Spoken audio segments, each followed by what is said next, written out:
if I feel like I'm not necessary, I'm doing a good job. Welcome to this episode of the Ingredients Podcast. I'm your host, Shaun de Vries, and we're here sitting in Louisiane in the city of Adelaide.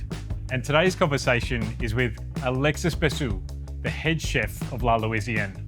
We talk about his amazing career starting in France, going to London, going to Switzerland, funnily ending up in Brazil before coming to Australia and working in Sydney at places like Est and Hubert's, before coming to Louisiane and Adelaide and experiencing an amazing culture here in South Australia.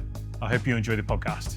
This episode of the Ingredients Podcast is brought to you by Tanda, helping the best venues stay ahead. Now, if you want to run an amazing venue, but also stay compliant at the same time, make sure you reach out to the Tanda team at hospitality@tanda.com.au.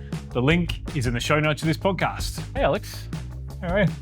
Thanks so much for hosting us today at Louisiane, your restaurant, obviously. Yeah, it's a pleasure to bring you here. Beautiful. You've been here for dining, I guess? Yeah, we've been here a couple of times, so it's good to be back in this form, especially back at this table, because this was a table that myself and Diane were here last time, so it has good memories for us for sure. Yeah, it's nice table that you can see a bit of the kitchen. You can see like the corner. You got nice and cozy. Plus, it's a corner. Everyone loves a corner. It's more room. How did you start your career in the industry? Because you've got an amazing restaurant here in Adelaide, but how did you start? How did you get into it? So my grandma had a little restaurant. It's more like is for the workers restaurant. It's not like a fine dining restaurant or like a bistro or something. It's more like for the people who go just to lunch only. And then she had this business, so I was going there always with her in the kitchen and stuff. So I kind of tested. She was doing all the big stews, all the big dishes like that. So I started in the kitchen there a little bit when I was really young. And I remember like being like 4 or 5, going to the background and test something and stuff. I started the kitchen like this, and then also I always been interested of eating. My dad he was working for like selling candles for church, and he was traveling all France. So it was always kind of get us to discover a few dishes from each regions and stuff. And my mom was a stay-at-home mom, so she was doing all the cooking at home, everything from scratch, doing everything for us to try to provide us the best meals and everything. So since I was very young, I've been helping her for pastries, helping her at home. I was rushing my studies to go downstairs in the kitchen because I didn't like to study. Wow. It was soccer and cooking for me. That's all I was interested in. So I remember we went to go to a wood factory to get toys and stuff. And my parents was like, "What do you want to get?" And I just went to buy spatulas for me to cook. And I was 6. Wow. And my parents always bring me these stories. I was like, and you always wanted to be a chef since you're very young. So then I was 7, 8, and I told them I want to be a chef. So then it was the moment when you had all the TV shows, all the cooking class, the French chefs who start showing their recipes and stuff. So my parents was like, "We're just gonna buy you cooking books. We're gonna choose a page and then do it." It's like the way I had the deal with my mom was like, you do the study. When it's finished, you can come downstairs. Oh, yeah. So then we cooking and then all that. And then after my dad had a friend who had a Greek restaurant. And then I was going there on the weekend, going there doing like the cool section and cleaning dishes. So we started like that when I was 12. And then I started apprenticeship when I was 13. Wow. So you can do in France, if you don't like school too much, you can go to the professional school. So I did two courses. One course of 2 years when you do stage, when you do training at school, then you go stage in a few restaurants. So I tried to go in a traditional brasserie. I went to a fine dining. And then the last stage I did was at L'Arpège in Paris, 3 Michelin star. I wanted to see the excellence. I want to see where I will be possibly happy. And I also, one of the holidays, I went to Mexico with my brother to see a bit of the world. Because my parents always want us to travel a little bit. My brother is 3 years older, so he always travel. Mm-hmm. And so he wanted to show the world, trying different things. And then at L'Arpège, I had a job offer to stay as a commie. But I didn't want to stay in France. Why? because of the mentality, because I wanted to see the world, I wanted to speak English, I wanted to. For me, there was so much things to do. I love French food, but I don't really want to stay in France. Like I wanted to see the world basically. So then I spoke with the sous chef at our page. He was like, I want to go to work somewhere else. I said, I got my friend is the head chef in a restaurant in London. He used to work for Pierre Gagnère. So really top chefs in France. So there's like, just go there. I said, okay, just send him a message. You got a job there. Wow. So I went there in London and I started working for him, and he was a perfect chef for me. He was the person of he's gonna give you everything. He's like, you work for me, you learn as much as possible. I don't want you to stay too long. I say, you take what you have to take. I just want you to be a sponge, and then you're gonna learn everything you have to learn from me. The moment when you start getting bored, you need to leave. Because I don't want people to get bored in the place and then start to do shortcuts, start to not be as care, start to be careless, not like giving a maximum. Even if like I was 18 when I went there. So then I was from commis to junior sous. I was 19 in junior sous, and we had 3 rosettes. It was a big volume restaurant and stuff. Wow. And I was like running the pasta. I was like 19 with like all the chefs were like working for Michelin star restaurant in London and stuff before me. And it was like, it was pretty like London kitchen. It was like nice and tough. And then he put me in charge there to build the character. I was like, look, if I put him here, it's because I think he's better than you too. And I was like, they were both coming at me like pretty strong. I was like, this is gonna serve you for all your life. You're gonna need to like, you've been 1.5 years for me, and you guys have survived 2 months ago. So you know more my food than them, and they got more experience than you. So then you need to balance it up and see and learn, get everybody to follow you in that. So then it was best chef I had. Like it was really, really good. He gave me everything. It was like, for example, my favorite French dish is the wild rabbit, the air à la royale. Is one favorite dish. And he was like, okay, tomorrow you come at 6. I was like, okay, why? I was like, just come at 6. So he ordered this for me. He's gonna show me how to do it. Okay. It's just because we had a conversation the day before, and I told him it's the best dish, but I never made it. It was this kind of guy. It was like, you want to do that? It's like, I want to go and visit the fisheries in like outside London and stuff. It's okay. That's my contact. You go. It's just like he gave you so much too because I was interested. Sure. So then after that, I took his advice. I didn't stay. I stayed like 6 months in the past, and junior sous was like, that's enough. I went to Switzerland, and I worked for one Michelin star restaurant. But the chef was totally the opposite of my chef. He didn't want to share anything. He had like recipe book hiding under the oven. It was this last year before retirement. Right. And he was writing a cookbook. So he didn't want much. And then he looked at us sometime. He was like, the arms I don't have. Right. So I was like, look, that's not for me. I was like, I did 2 months there, and I started looking for another job. I was like, you come from a chef who's like, we're able to share everything for you, Of course. to a chef who's like, don't want to share, and just the army doesn't have. I was like, I'm 20. I was like, I don't want to work with people like this. I want to learn. I'm just like, since the beginning, I'm a sponge. I want to learn as much as possible. I was like, okay, it's fine. I just need to say, okay, I will like a plan from London to Switzerland to move everything, get an apartment and all that. I was like, it's fine. So then in Switzerland is another thing was really popular is all the hunting. So there's it was a big restaurant there, and they do everything from scratch, hunting. They had a big, it's called the chasse, so the whole hunting season. So you got all the wild animal coming. You got venison, you got the wild hare, you got like everything. The people coming and do the hunting, and they come to the restaurant, and they sell it on as they Straight go. away. Yeah. Wow. And then so I learned so much there, and then it was so hard because in the middle of the day you get stitched up because the guy would just kill like 20 venisons. I was like, cool. We had a cold room when you were like removing the fur, everything, and it was very famous in Switzerland. I was like, I'm there. I'm already in Switzerland. I already got the apartment. So what else? Where can I learn? So I went there, and the chef was crazy. It was so good. It was like I was doing meat section, bread, sauce, and hot entree. All the protein was coming from me, all the sauce, the bread in the morning. I was coming 2 hours earlier than my roster because I couldn't, there was so much. And there was 3 people in the kitchen. We're doing 45 covers a day. Wow. And it was everything, the best product. It was get like lobster coming from there. Like it was just amazing. Yeah. It was really good. And stay a year and a bit with him.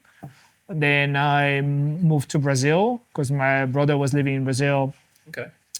And I just wanted to go to spend a bit more time with him. Okay. I was working one Michelin star restaurant in Brazil, Brazilian restaurant. I was lost because I didn't speak the language, but the skills I was fine. So he gave me things to do. I can do it, and then I learned the language a little bit. But the visa thing was really hard. So I wanted to stay there and then like get a sponsor and stuff. But you need to be at a pretty high salary level to kind of the same as the system here. Sure. But in a Brazilian level. So then I was 21 or 22 at the time. So then I was not a sous chef, so I can't really have a sous chef sponsor and all that. So then I did few jobs. Some people offered me the sponsorship. Then after, when I was like, you need to do the menu, you need to reorganize the kitchen, train these people, and then after we give you a sponsor. So that doesn't smell good. I was like, oh, okay, I'll give you all that, and you give me the sponsor after. Yes. I said, what do we do? You give me a sponsor first, and then after we can do things. It didn't work like that, so I was like, I'll get pissed off, and I was like, okay. I took the map off the word. I was like, I miss speaking English. I had a meeting with a French chef in Sao Paulo, and it was like, Australia, it's the next big thing for chefs. Product amazing.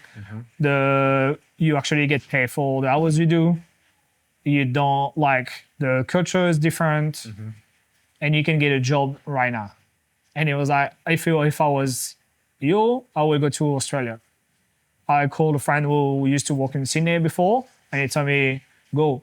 There's many restaurants, the chefs are going, they actually respect the hours you do. And then I was like, I can speak English. I was like, okay, I went online, I did my visa. It was automatic. The working holiday visa, you just need to apply, and then you got it. Wow. And then you got a year visa of the French visa. I was like, perfect. So then I went back home. I didn't tell my parents. I went back home and then, hello, I'm here. And I was like, what happened? You're not supposed to get a sponsor in Brazil? So yeah, no, it's, little things happen. Wow. So then I was like, yeah, but in 2 weeks I'm going to Australia. I was like, oh. So yeah, they're used to that. My brother and I do a lot of traveling and moving around. So then I was like, okay, I'm gonna go to Australia. I took all the best restaurants. I sent resumes. I was like, okay, I want to work as soon as possible. Because I was in Brazil, but like I worked like 3 to 4 months in the 6 months to stay there. I just wanted to go back to the end, and then I arrived to Business Pavilion in Balmoral Beach in Sydney. I worked for Serge Dangereux, was the big legend in there. I saw the restaurant. I was on the Balmoral Beach, nice seafood, like the quintessential Australia, right? Yeah, it's a nice restaurant. It was really good. Now they refurbish a lot. They got 2 huts now with Aaron Wild there. So it's a beautiful restaurant, big institution. I just sent emails and the owner just said exactly what I wanted to hear. You can start here, you start as chef de party. If you do well, you can go junior sous. If we're happy with you, we can sponsor you. Wow. That was his email response. Wow. So you knew exactly where you stood. Yeah, I was like, okay, so that's at least I got a plan. And then I got answer from Key, from like Rockpool, like some big places there. But he already said what I wanted to hear straight away. Then Key was like, oh, come for a meeting and then do this and that. I was like, I'm just gonna go start this, and then if I don't like, I just go and meet the other people. And then I start there. It was the summer season. So I arrived, I was like, I wanted to go straight away in it. So I was smashed on the fish section as well. Wow. That was fun. I was like, exactly what I wanted. Get smashed, my head's down, learn. The chef was great, really, all the best produce, everything. Like, I was like, okay. And then the paycheck was exactly what I was doing. It was like, I work for the hours and I get paid for the hours I did. It was like, that's different. That's new. It's a bit different than London. It's like, yeah. So I was like, I stayed there. I went to sous chef. Then after the chef left, he went to open his own place. And then they put a new head chef, but didn't really go well with him. It was more Asian food, Asian fusion. He was coming from Momofuku Oh wow. at the Okay. time. So Yeah, it was right. a bit different. And then the way it was working, it was very different. What I was going through, I didn't really like it. So I gave him notice. I was like, chefs, I was like, as all of respect for all you do for me, I can't be a sous chef of someone that I don't feel like I don't like much his food. It's not really what I like to do. So you better choosing a sous chef who would be more assisting him. So I was like, I give you the notice you want, but make it easy, whatever. But I just don't want to stay, and this is not fair for you. It's not fair for me. I'm just gonna lose time. So I wanted to what's the best in business, and I wanted to work for Peter Doyle Wow. in at Est. So that was very very good. How did you get into there? I just sent a message to the Maryville recruitment, and then I told them I want to work for Peter Doyle. Wow. And then they was like, oh, we got another 25 venues. They said, no, I want to work for Peter Doyle. Wow. I was like, you've heard he's the best in the business. He's a big legend. He came downstairs to do a small meeting with me. Wow. And he was like, oh, I'm curious, why you just want to work for me? I was like, I've been to the best you do French food with mixed Australian, best produce, best kitchen, run you. I heard a lot. I just want to learn from you. Right. And I was like, okay, I'll see you on Monday. I was like, okay, fair. Oh, like no trial, nothing, just like Wow. cool. Just straight in. Yeah, and it was very hard kitchen. It was very, very good. Hard in And- what way? It was intense because the kitchen is really small. Right. It's very small, but you got a line of on the pass. So you had executive chef Peter Doyle, you had Jacob Davey was at Bernhin, and then Gavin was the sous chef, and then you're on the other side of the pass. So you are the line of the cooks, Yes. the chefs, and then there was like you don't plate much unless you're on the course section. Right. Then you pass everything to them. Right. But you got three very, very good chefs looking at you every move of what you do, and the level of quality of food was amazing. The covers we were doing was very high, and everything was the best product, the best of everything.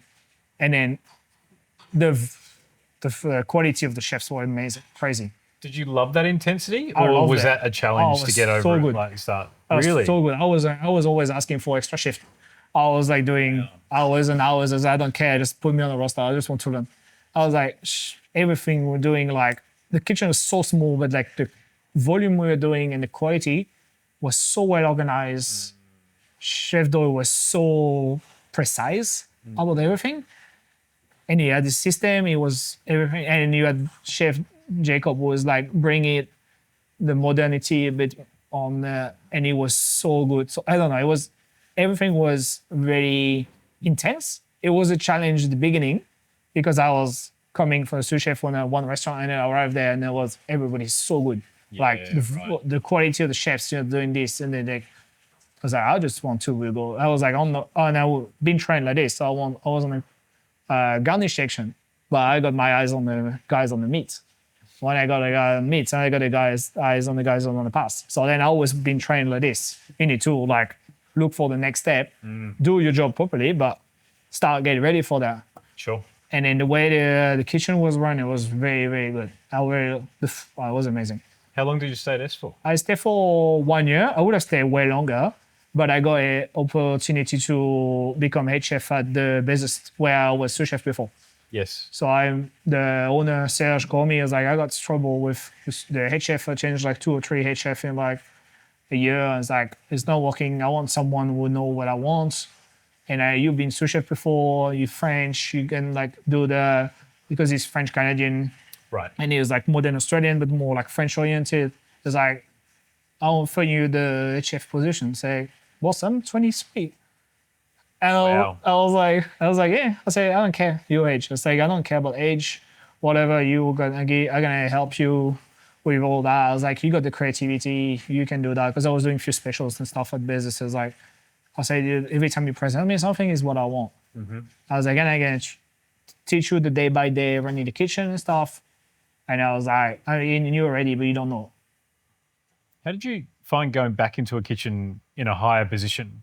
Did you find that was like comfortable for you, or did you find that a challenge when you first went back? It was so the same as the way as I tell you before. I was getting ready for next step. Sure. So when I was sous chef, the step ahead is head chef. So when I was working as a sous chef, I was looking at what the head chef doing, because I can do my job. I know what my job is, but I don't know his job. So when I always been trained like this, so then when I was sous chef, I was looking at what he was doing, the way he was dealing with suppliers, the way he always tried to get a step ahead. So then when I got the job, I'm like half ready, because I seen a little bit. I theoretically know what he's doing, but you don't know it till you're doing it. But I was comfortable because I knew what he wanted. I knew the restaurant. I knew what he needed. And then it was a great opportunity. 24 to be a head chef in a one-hat restaurant. Of course. I was like, just gonna do it. And then I had a junior sous chef who was working with me before. I was like, more of a sous chef. Then I got the small base. Then I can slowly go there. And then so I went to Chef Doyle, who just gave me a promotion. I was like, Chef, because he knew Serge as well. Right. And then he was like, I got an offer to head chef. He was like, yeah, it's annoying because you're going to leave, but you'd be stupid to not take it. I was like, you're ready for it. And then if you need help, whatever, just contact me and stuff. And I was like, it's annoying because we lose you, but you go for the right reason. You don't go to work in other restaurant or whatever. You could have done way more. I said I will stay for like another 2 years and I will love that, but I can't not do this one. And yeah, it works very well. I was very happy. The head chef job went well. We continue to build the team.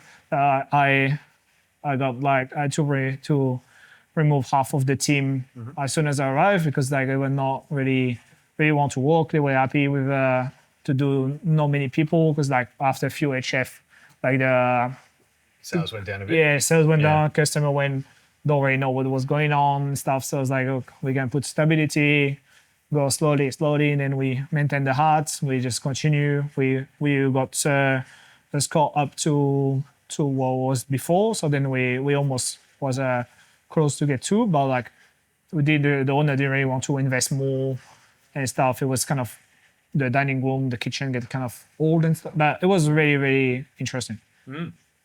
Yeah, that was the journey of beginning. Then after I opened Franca Brasserie in Sydney, I wanted to leave Bezos for another opportunity. I got this opportunity to do the opening, but it didn't really fit the owners and myself. They kind of tell me one style of food we're gonna do, and then as soon as we opened, the numbers kind of doubled of what we were setting up a little bit at the beginning. Wow. I mean, and then also we were not really, it didn't really work very well together.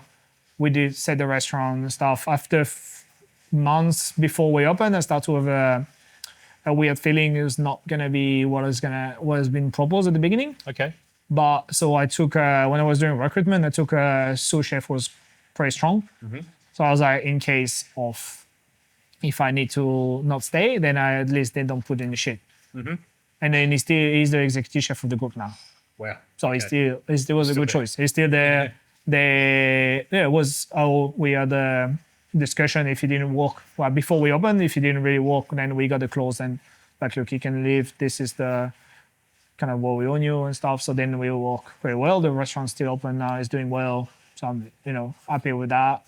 I just didn't leave and then put them in the shit, especially in the opening. I just don't want to burn bridges and Of course. And then after that, I wanted to go back to big volume, because that's French food with yogurt, but I didn't want to be head chef. I wanted to step down to sous chef. So you could learn, or why? Yes, because the high volume I was working, it was at Est. Bezos was more fine dining, so more degustation on that. But I think for me as a future, I needed to learn more systems, more the big volume. And then also it's easier to come in a restaurant when you come as a sous chef, then you can see what's going on. As if I'm not ready to run a big kitchen when you do like 250 a night, 5-7 days a week. Yep. It's like I never done that before at this level. So if I arrive as a head chef, maybe it's gonna burn. I gotta burn myself, and it's not gonna be that. So I was like, it's better if I do a step down, then I see what's going on, Yes. and then I knew then there could be possibility after to step up. If not, I will learn a lot. But the Ubert is a machine. I was like, all the systems, the way things run, massive team, 30 chefs on the roster. Wow. I didn't have done that. So I look at what I haven't done. So then I can learn what's going on. Sure. And then after 6 months, I think the head chef left. So they offered me the head chef position. So then I was ready because I knew the systems. So I prefer to do a step down, cut down on salary, don't care, never work for money. Yes. And there's like the step down, then after I can see and I can do my food or adapt my food to Ubert's style and exigence and then the volume especially. So then I could go to this position. Did you change very much when you became head chef? Change in As in the systems or the talent that was there? You know, you were talking before from about how Hubert? when you became head chef before half the people left. the culture Hubert needed to change a bit in the kitchen. Okay. It was not really cooperative in the sense like you going down, no, you don't help. Right. Okay. So for example, the guys on meat is going down, the guys who's next to him in the garnish, he's just gonna look at him. It's not gonna go and help. Sure. So that was a bit like that when I worked there at the beginning, and that was one thing I didn't like. Right. And also it was a bit of conflict between the floor and the kitchen. Right. Okay. When I was there, I was like, look, that's not really working. And then so when I took her, I removed few of the people was like not really cooperative, and I put more younger chefs who's like wanted to learn. Then I was like, look, we all a team. If he's going down, you're gonna help him. And then if he needs something, he's gonna help you. It's like we work together, not like separate. It's not like there's sections, of course, Yeah, we're one team, right? but you need to do that. But when I was there, it frustrated me because all the kitchen I worked before, it was really like you help each other and stuff. When I was there as a sous, it didn't really work like that. So I was like, if I take over, that's one of the things I need to change. Sure. And then you don't need to have like tensions and stuff like that, or don't like that. I was like, look, we work together. Everybody got different skills, different responsibility, and then different pay rise because different everything. Well, like a commis is the same importance as a sous chef. Yes. In all the kitchen I work, it's the words need to be like this because everybody need to work together. So then at Hubert, I changed that a little bit. Then we changed a few of the dishes and stuff, but like you got a big core of signature dishes at Hubert. So when they took the job, there's like some dishes you can't change because they've been in institution for day one, all that. So come fine. Of course. So I wanted to run the day by day operation. Then it worked well. Then we had COVID. COVID was hard. I bet. Because we did Providor boxes. Oh wow. Okay. That's a big shift. The owner called me on during COVID. He was like, Alex, what do you think about doing Providor boxes? I was like, what's that? I was like, so you do that, take away, and then okay, can you think of like 2 menus we can do? He was like, I was like, well, how busy we gonna be? He was like, I don't know. I was like, oh, busy. How many chefs do I need? I was like, I don't know. I was like, let's try, and if it works, it works. Yeah. We got the second busiest in Sydney after Rockpool. We were close. We were doing boxes. We had the whole kitchen team had to come back to work. Wow. I had to employ some people at night to do prep. I had to employ some staff during COVID. It was the easiest things to do, but like find chefs to work in during COVID. Yeah. Very easy. We had a whole dining room like set with long tables with the front of us, like everything had to be labeled. So we were doing 2 menus. Like for example, you got your Gruyere souffle. You need to put your souffle, the cream, the cheese. And then you got instruction for everybody. Yep. Then you put it in the oven, they do everything. So everything needs to be packaged. Then we had to buy a Cryovac machine, another one because there was like one person was doing vacuum all day. Oh, wow, for the whole thing. So it was massive. We had to empty all the cool room to put all the boxes inside. Was it profitable? we managed to make it like it was the fastest day, I think. We managed to make it to what the target was when it was full restaurant. Wow, It was crazy. We were doing so much. Like we're doing a batch of souffle. It was 26 souffle in one batch. We're doing 6 batch a day. I was doing. It was there were like 30 chefs working on the roster. Everybody back, and then so I had to calculate it how many hours would be for Centerlink. Yeah, it was a mess. It was tough. COVID was big nightmare. Did you find that the Sydney customers supported you for the whole of that first strain of COVID, which was sort of March to June off the top of my head, right? The first one we didn't do the provider. Oh, okay. And then the second run, the second lockdown. The second lockdown, we did it. Okay. But it was very good because we did. You got like your box, and then you got your link to the playlist of the restaurant. You had little candles. You had a little mat set when you open, and you got like almost like a tablecloth. It was very very good. Yeah, right. And then it went wild. We started, and we was like, cool, we do like 2 menus, and we had all the instruction. We do as simple as possible. Send it to a few people who don't really know to cook to see if they can do it, and then it could still have the little bit of Uber at home. Yeah. But after when it went back, we were way more busy than we were before, because some people were like at home, never experienced a restaurant. Right. So then it helps to bring more people in the venue as well. So after we were like doing some 200, 250 on every day, when sometime on Monday you were doing 100 people. And we end up doing 250, 300 on the Monday after COVID. And were people excited? Obviously, they're excited to come back. Yeah. But because they had experience at home and then they'd come into the restaurant maybe for the first time, did you find they were like energized about it? They were excited? They were very happy because they had the full experience. They had kind of half of the experience before. Of course. But what they were very smart about it is like they turned it to, we are in COVID, let's try a provider thing. Yep. But they didn't try it. They tried it, went full on. It was like marketing, all this kind of thing. It worked like, it was very, very hard to manage because the way provider works and then it's like all that. But I just took it as like, it's one more thing to learn. Never done this kind of thing. It's like catering in a sense. I mean, at home in COVID, I was like, I prefer to be at work. Yep. So then we did that. It works crazy. That was really good. So then after we got back, it was really busy. So we had to employ more chefs, then more everything. We get super busy for a year and a half.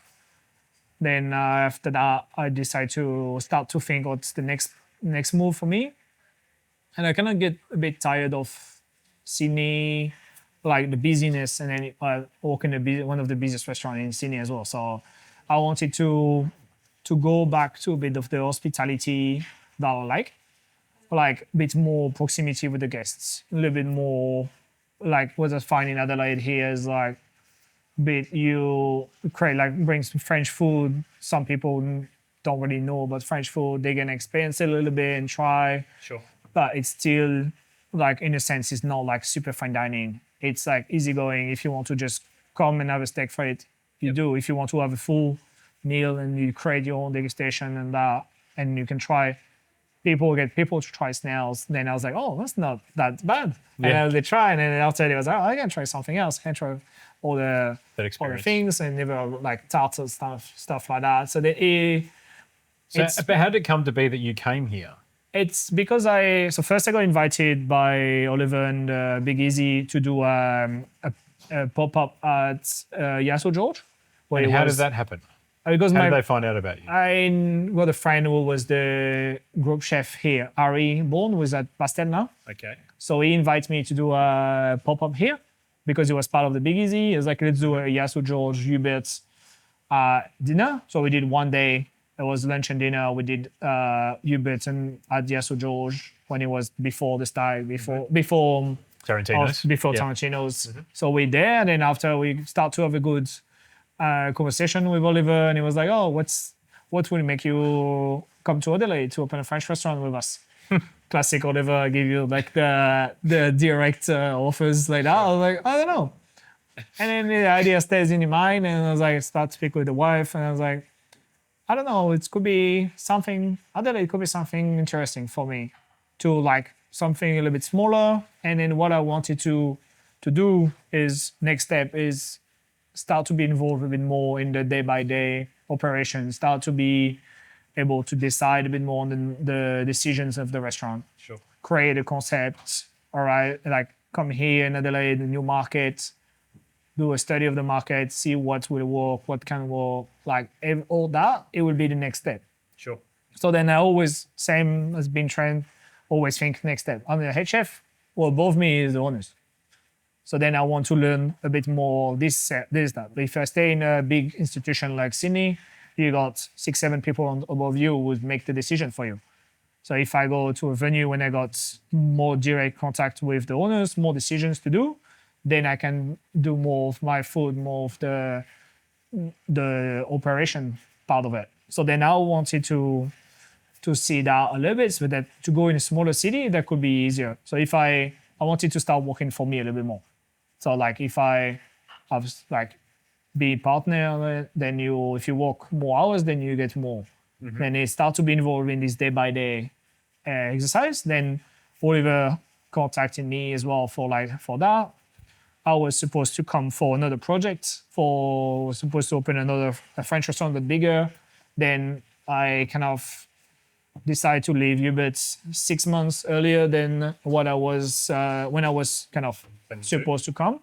And then Oliver said, I got this place on the ground. Like, what do you think? So I got a few other places we can do maybe a pop-up or something. And he come downstairs here. And then we start discussing a little bit. It was like, oh, what do you think about this place? I was like, yeah, I can see it. And it was Winged before. So it was everything blue, was American sports bar. Yeah. It was the big fans there with the string for like the screens for the TVs. And then it was like, yeah. I was like, if we do that, I think we can bring more cozy. And it was like, what do you think about walking underground? I was like, I've been walking underground in 4 different restaurants. And then I think it's a plus. I was like, what do you mean? But I was like, because if you're on the street, you go downstairs, it creates a spot when like you're going to like another destination. It's same like if you go to a bar and then you just go to a door. Then you open, then you are going inside of something. So then you're going downstairs and arrive in front of a door, then you open the door and then we make it in purpose more like old, more like the lighting, more like a French jazz kind of style, the low lights, and then you arrive to a spot, you were in the street. You're in Cape William, and then you have all like everything buzzy and stuff. You go downstairs and change. Yeah. So it's like the whole effect of going downstairs is really good.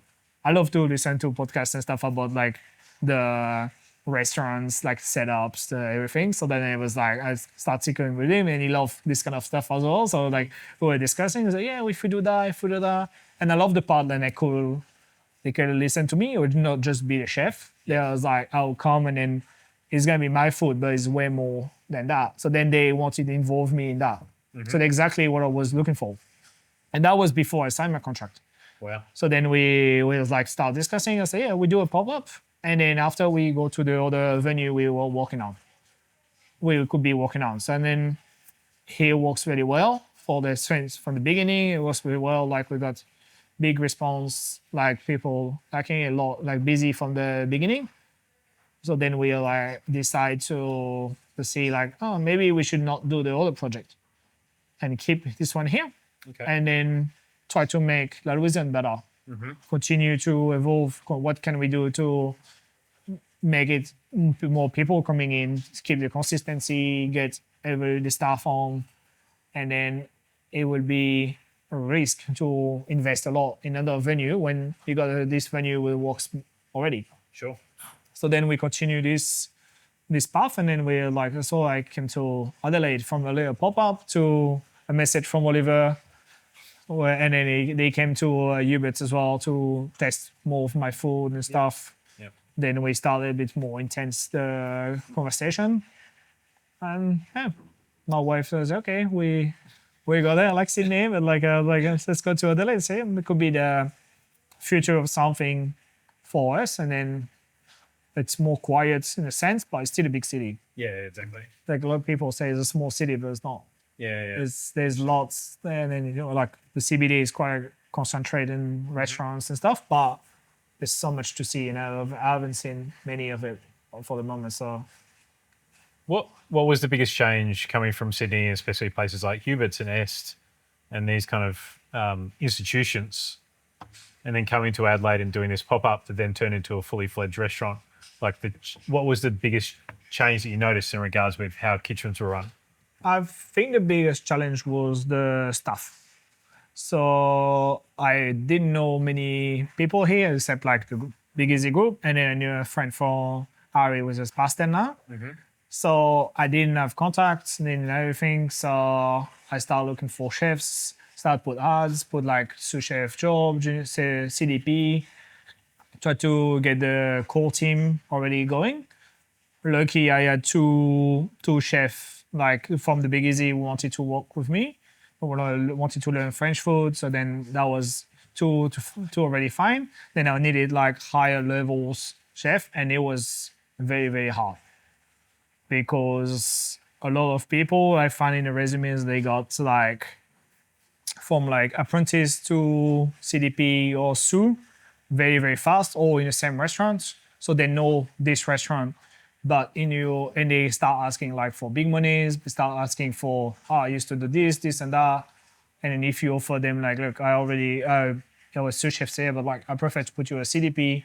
So then you learn what to do. Then after I give you more responsibility, even it's better for you, because if you got a lot of responsibility, you need to learn this and that. I think you just have one restaurant with this experience. It's like maybe it's good for you to just step down for a little bit, then after you can step up again. They didn't understand that. There was like very, very hard in the sense to find someone. Then you find someone and you got all some restaurants or like the hotels offering big money. And then I was like, okay, I can't really compete with that. So then, sorry, then it goes. And then like it goes, like it was really hard to find the CDP sous chef level. So I had to change tactic. I was like, okay, I'm just gonna get commis and demi chef. Then I'm gonna make them do the job. So just want someone with a good attitude. Okay. So I've been basing my recruitment on attitude for years. Skills, you can give someone skills, but attitude is harder. Sure. Someone who would just want to learn, good attitude, just asking for more, being a sponge, just come, walk, just want to learn. When you learn this, want to learn more. When it's like cool section, start looking at hot section. Then when I think you're ready, you move on the hot section, then you start looking at more. So then all the stuff, I start to get like cool section, I put both of them moving to the hot section. Then you get to train them on what you want. They got less experience, but they will be more willing to learn and listen to what I do. They didn't have much habits of other restaurants, so they're just gonna do what I ask them to do. Right. And then so then they get better. And then after they get confidence, then they continue. That I got a demi chef will finish with me as a sous chef. Then the same, I got a third year apprentice who's now a junior sous chef.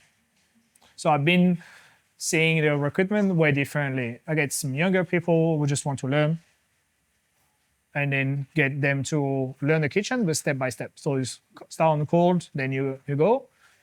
Now they got a first year apprentice who's doing hot section Wow. Okay. because she just wants to learn. Yeah. She started the cold section. After a few months, she was quite comfortable. And then she want to learn. I was like, oh, okay. Instead of recruiting, we needed someone to go on the hot section.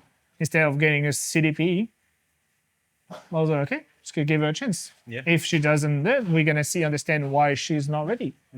Because she does, but like if you give her the trust and then the skills to do it, and then say, look, I told her, I said, I'm gonna choose you to go instead of getting someone else. But she was like, oh yeah. I was like, really? I said, yeah. I said, you show me you can do the core section very well. You're very organized. You don't have the skills for it. But if you make a mistake, it's more my fault than yours. Of course. Because I didn't show you properly. So then if I don't show you properly, it means I need to find another way to show you. It's not because you can't do it. It's because maybe I didn't teach you the way you're supposed to be teach. And then you just go down and you build confidence and then smashing it. It's just the way I find it easier to do. And then it's also better because I always say to my chefs, don't stay too long. Same as I've been told at the beginning. When you feel like you're getting bored, you feel like you don't not happy to come to work, you learn everything you can, you need to tell me and then you leave. Because it's the same thing. Now this new generation, they want everything fast. Yeah. They are used to find everything they want on their phone. Like back in the day when I wanted to cook a new dish, I need to find a recipe in this book. Now they want to cook or to debone chicken. They go on their phone. They got 10 tutorials of to debone the chicken. Yeah, exactly. When I needed to know something, I had to ask my chef. I need to stand by him doing it wrong, doing that. Now they need everything fast. So then from what I find, the new generation, they really want everything faster now. So then they get bored easier. So if they start to do a section, then it's like, oh, okay, I know to do that. Then I want to do the next one. It's very different than when I start cooking, or there's way more steps, I would say. Here now is like they want things, but you need to kind of slow them down and show, like keep them interested. So like try to do like some specials were like different in the menu, so then they can see different techniques to do something like on certain amounts, like like PTVs or like some like big deboning fish, meats, and stuff like that. So then they can see techniques we don't have on the menu. So then they don't get bored. And then after they come to me and say, oh, I saw this on Instagram. I say, oh, how do you do that? I was like, okay. I'll say, then we can do this on special. So I got a list of specials I want to do. And then sometimes they come with some things they saw on Instagram or like they heard about it. So, oh, do you do that? I was like, can we do that on specials? Okay. I say, oh, I've never done this one. I say, cool, we're going to learn together then.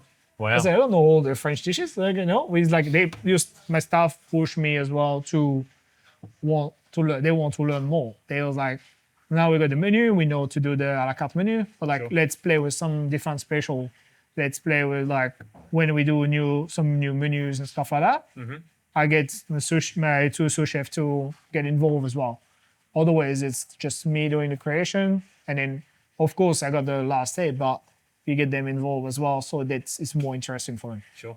And then it's all, I kind of fixed the problem with recruitment.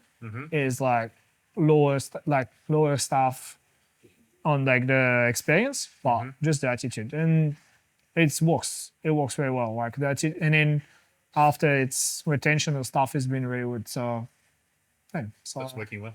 yeah, that's the most challenging thing. The rest, it was produce amazing hair, like the customer demand was really good. So then it was the biggest challenge with stuff. It was really hard to maintain the consistency if you don't have the staff. If I need to take a holiday, then you can experience it. You go to restaurants, the chef is not here. Sometimes it could be different. Yes.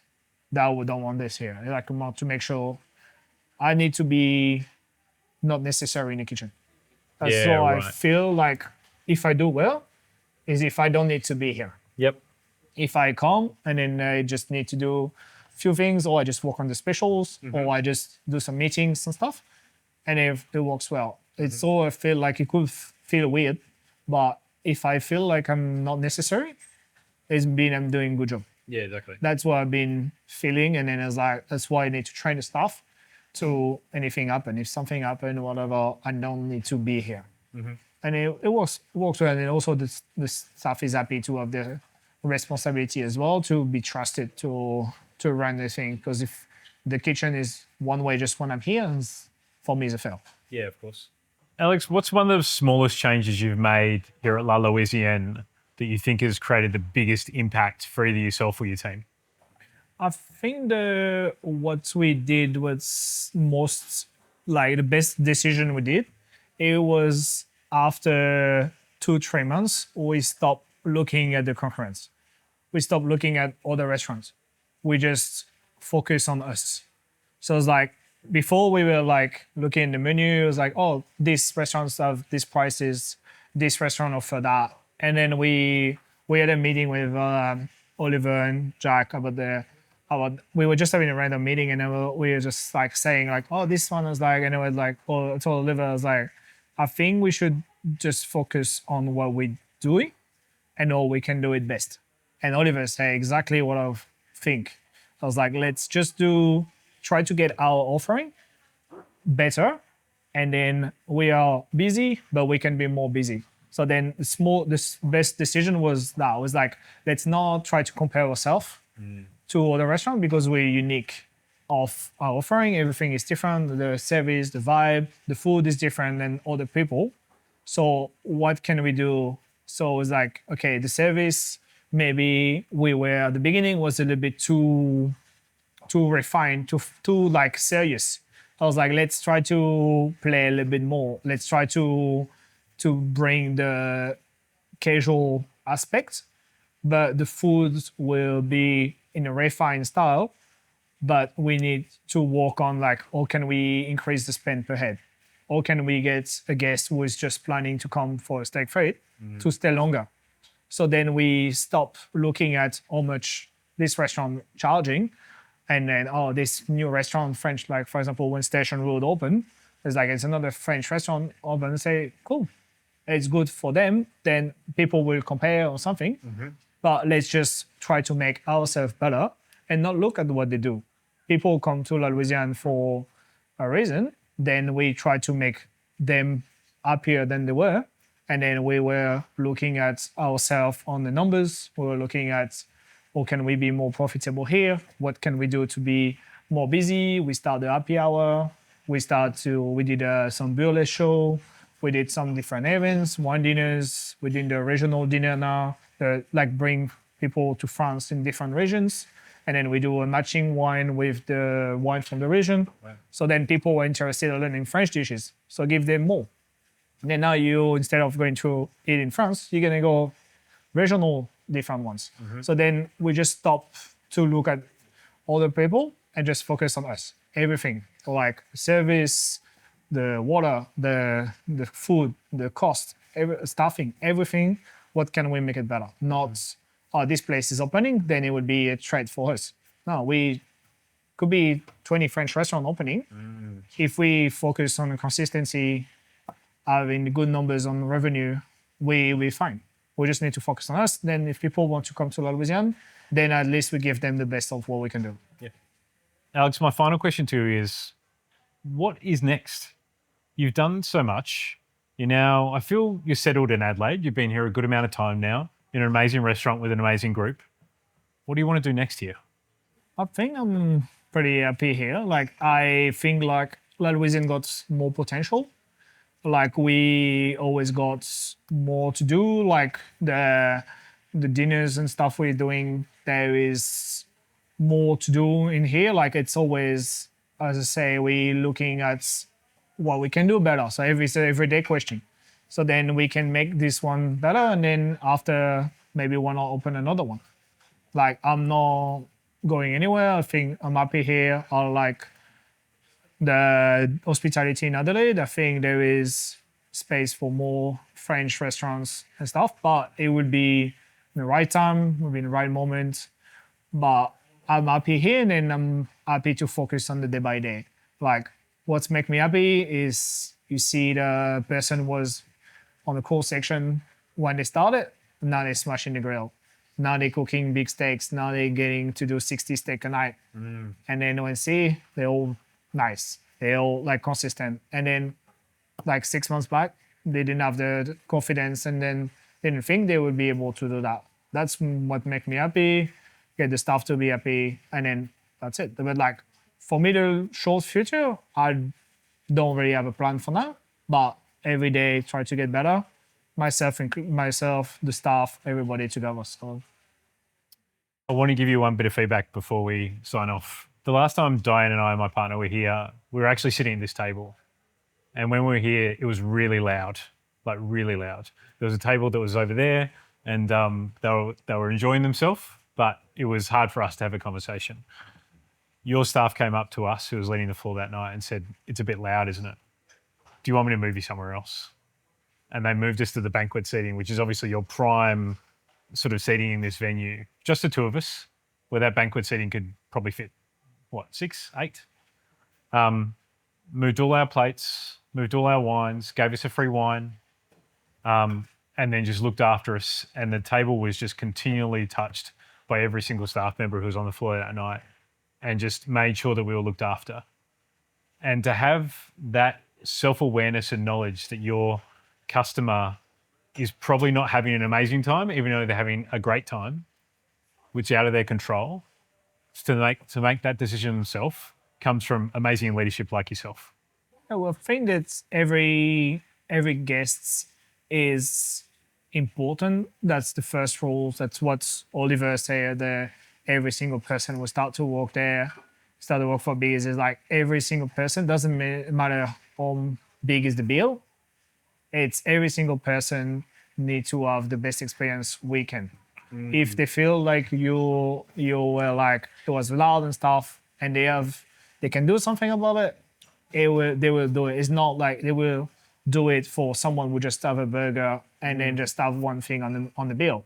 It's what's I like about hospitality, and then what's I like compared to in Sydney what I was experiencing is the proximity in there. We couldn't do that in a place like Sydney because you got 3 seating and then you got a short amount, you got 2 hours to sit. And I was getting frustrated sometimes. People never had dessert because they didn't have time for their booking. In here, we want people to create their own night. If you want to have here, you live here. Some people come here and they live music and say, oh, I want to have dessert in there. So then we talk to the host, then they finish the meal, then they go have the dessert in front of the band. Because during the conversation, they mention the music is great. And the waiter is gonna go, oh, maybe we just can change the experience, and then you finish your meal there. Every person is different. Every guest is gonna want to have a different experience. So then it's great to hear that they did something like that for you.